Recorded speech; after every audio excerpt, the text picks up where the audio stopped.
বিসমিল্লাহির রহমানির রহিম। Jahangirpur union BNP অঙ্গ সহযোগী সংগঠন আয়োজিত আজকের এই জনসমাবেশের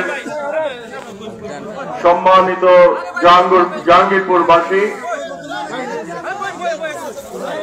মঞ্চে উপবিষ্ট ময়মনসিংহ উত্তর জেলা বিএনপির সংগ্রামী সম্মানিত সদস্য, জাহাঙ্গীরপুর ইউনিয়নের সাবেক নির্বাচিত চেয়ারম্যান জনাব ওসমান গনি গেনু ভূঁইয়া,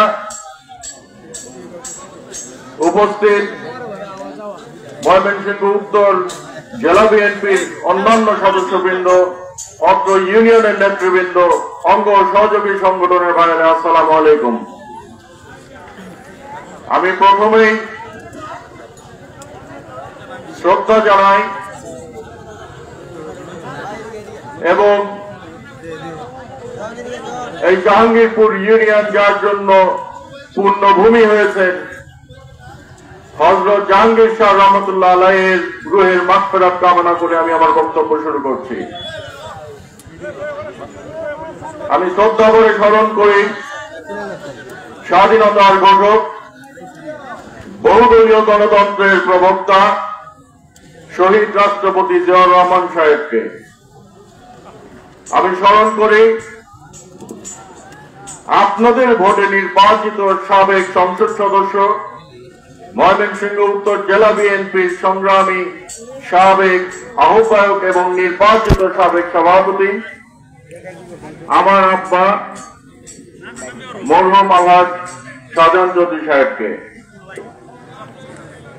আমি সাথে সাথে শ্রদ্ধা করে স্মরণ করি আমার চাচা, আপনাদের ভোটে নির্বাচিত সাবেক সংসদ সদস্য জনাব খোররম খান চৌধুরী মহোদয়কে। প্রিয় এলাকাবাসী, সংসদ সদস্য হওয়ার মোহ আমার বা আমার পরিবারের কারণ নাই। আব্বা এমপি ছিলেন, আপনারা বানিয়েছিলেন। আমার চাচা এমপি ছিলেন, আপনারা বানিয়েছিলেন। তারা অটো এমপি ছিল না, তারা ভোটে নির্বাচিত হয়ে আপনাদের কাছে গিয়ে ভোট চেয়ে পরিশ্রম করে সংসদ সদস্য নির্বাচিত হয়েছেন।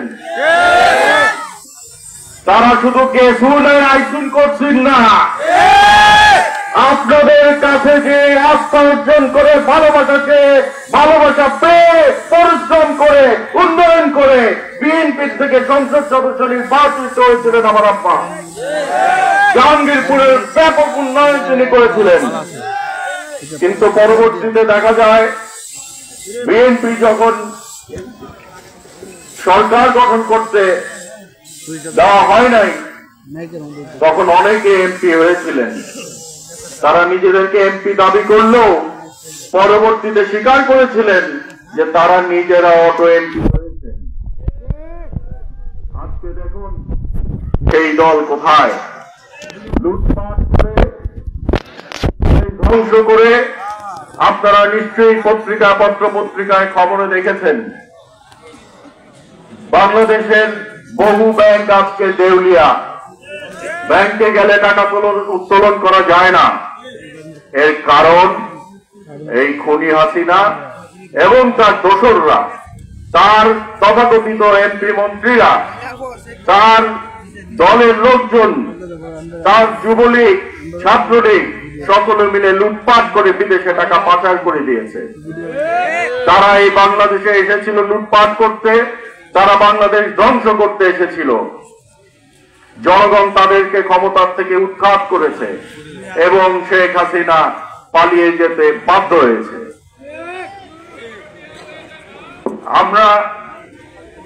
আপনারা জানেন গত 2023 সালের 13 জুলাই বাংলাদেশ জাতীয়তাবাদী দল বিএনপির ভারপ্রাপ্ত চেয়ারম্যান মহোদয় জনাব তারেক রহমান সাহেব রাষ্ট্র কাঠামো মেরামতের জন্য 31 দফা দিয়েছেন। এই 31 দফা হচ্ছে এই বাংলাদেশের ধ্বংসাবশেষকে সঠিকভাবে মেরামত করে বাংলাদেশের উন্নয়নের জন্য। এই 31 দফায় লেখা আছে শিক্ষা ব্যবস্থার কথা, এই 31 দফায় লেখা আছে শিল্প উন্নয়নের কথা, এই 31 দফায় লেখা আছে যুব উন্নয়নের কথা, এই 31 দফায় লেখা আছে কৃষকদের উন্নয়নের কথা। তিনি বাংলাদেশের রাষ্ট্র ক্ষমতার জন্য মরিয়া না, বাংলাদেশের উন্নয়নের জন্য দেশনায়ক তারেক রহমান সাহেব চান। তারেক রহমান সাহেবের পিতা বাংলাদেশের রাষ্ট্রপতি ছিলেন, তার মাতা বাংলাদেশের প্রধানমন্ত্রী ছিলেন। ক্ষমতার লোভ তার নেই, তার লোভ হচ্ছে একটি বাংলাদেশের উন্নয়ন, জনগণের উন্নয়ন। আর অন্যদিকে খুনি হাসিনার লোভ হচ্ছে টাকা আর রক্ত। এই গণহত্যাকারী শেখ হাসিনাকে উৎখাতের পরে অনেককেই দেখা যায় উকি ঝুঁকি মারার চেষ্টা করছে। এখন তারা বিএনপিতে এসে নিজেকে বিএনপির কাণ্ডারি হিসাবে পরিচয় করিয়ে দিতে চায়। নাম নাইলেও অনেকে আছে, এরা আওয়ামী লীগের এজেন্ট। এদেরকে বিশ্বাস করবেন না, তারা আজকে থাকবে, আগামী দিন থাকবে না। কাজে বিএনপির প্রকৃত কর্মীদেরকে আপনারা বেছে নেন, তারাই আপনাদের পাশে থাকবে, তারাই আপনাদেরকে সহযোগিতা করবে, তারাই বাংলাদেশের উন্নয়ন করবে। আওয়ামী লীগের এজেন্টদের কোন ঠাই বাংলাদেশের মাটিতে হবে না, আওয়ামী লীগের কোন ঠাই জঙ্গলের মাটিতে হবে না, জাহাঙ্গীরপুরেও হবে না, এই বইটা আমি বিশ্বাস করি। প্রিয় ভাইয়েরা আমার, অনেকক্ষণ বক্তৃতা দিয়েছেন, অনেকে অনেক কিছু বলেছেন। কিছু কিছু জিনিস আপনাদের আমি স্মরণ করিয়ে দিতে চাই।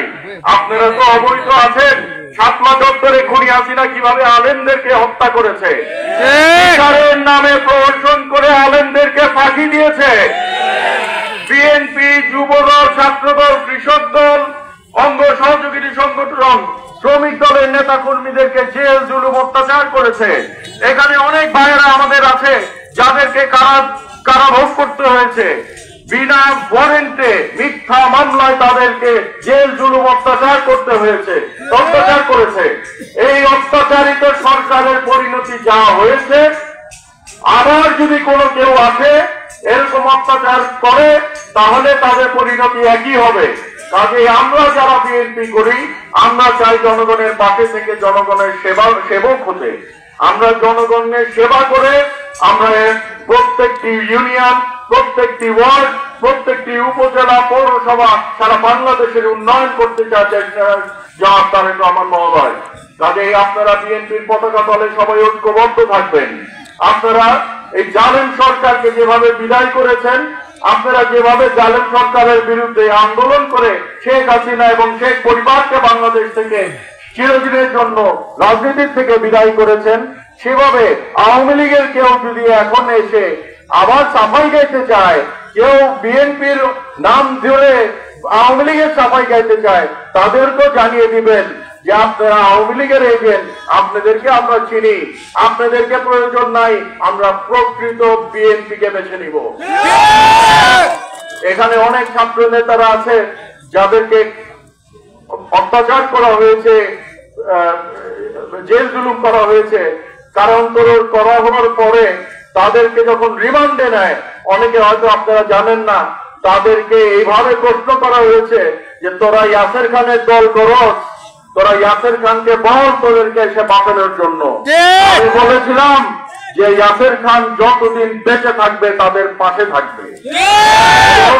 আমি কখনো পালিয়ে যাই নাই।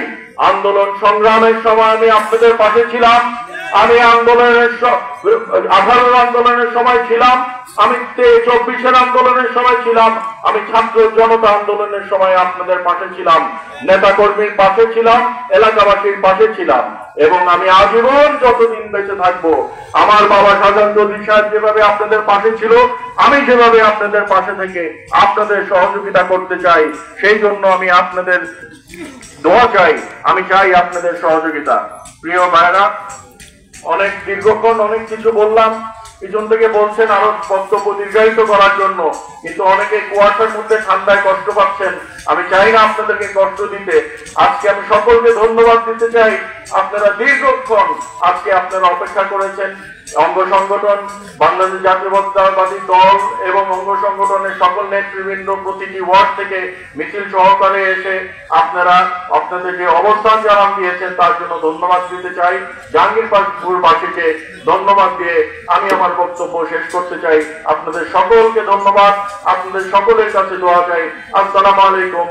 দেশ নেত্রী বেগম খালেদা জিন্দাবাদ, দেশ নায়ক তারেক রহমান মহোদয় জিন্দাবাদ, বাংলাদেশ জিন্দাবাদ, জাহাঙ্গীরপুরবাসী জিন্দাবাদ। আসসালামু আলাইকুম। আল্লাহ